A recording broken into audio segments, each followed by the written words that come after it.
বন্ধুত্বের শক্তি, বন্ধুত্বের জয়, বন্ধুত্বে ভালোবাসা, বন্ধুত্বে পরাজয়। বন্ধুত্ব শব্দটা আমাদের জীবনে অনেক বড় একটা অংশ জুড়ে মিশে রয়েছে।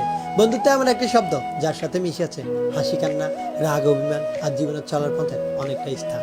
প্রত্যেকের জীবনে এমন একটা বন্ধু থাকে যে আমাদের হাসি কান্না, সুখ দুঃখ সবকিছু ভাগাভাগি করে নেয়, যে শুধু আমাদের ভালো সময় নয়, আমাদের খারাপ সময়টাতেও আমাদের পাশে থাকে, যে আমাদের বিপদের সময় শক্তি হয়ে পাশে দাঁড়ায়। হাজার কষ্ট থাকলেও যার সাথে মন খারাপের কারণগুলো নির্দ্বিধায় শেয়ার করা যায়, আর শেয়ার করার পর মনটা ভালো হয়ে যায়, যাকে আমরা বলি বেস্ট ফ্রেন্ড। বেস্ট ফ্রেন্ডের সম্পর্কটা একদিনে তৈরি হয় না, একসাথে অনেকটা দিন চলতে চলতে বেস্ট ফ্রেন্ড তৈরি হয়।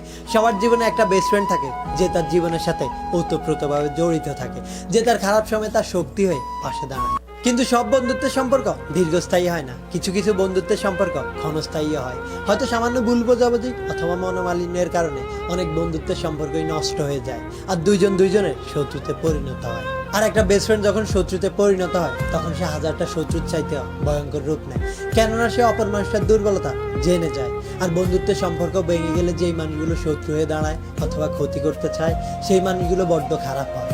তাই ডিয়ার বেস্ট ফ্রেন্ড, তোকে শুধু একটা কথাই বলতে চাই, যদি কখনো আমাদের বন্ধুত্বের সম্পর্কটা নষ্ট হয়ে যায় অথবা মাঝপথে থমকে দাঁড়ায়, তাহলে কি তুই আমাদের বন্ধুত্বের সম্পর্কটা ভুলে যাবি? আমি জানি না তুই কি করবি, কিন্তু কথা দে বন্ধু, যদি কখনো আমাদের বন্ধুত্বের সম্পর্কটা নষ্ট হয়ে যায় তাহলে কখনো আমার ক্ষতি করবি না। কথা দে কখনো আমার দুর্বল জায়গায় আঘাত করবি না। কথা দে বন্ধু থেকে কখনো শত্রুতে পরিণত হবি না। কথা দে বন্ধু।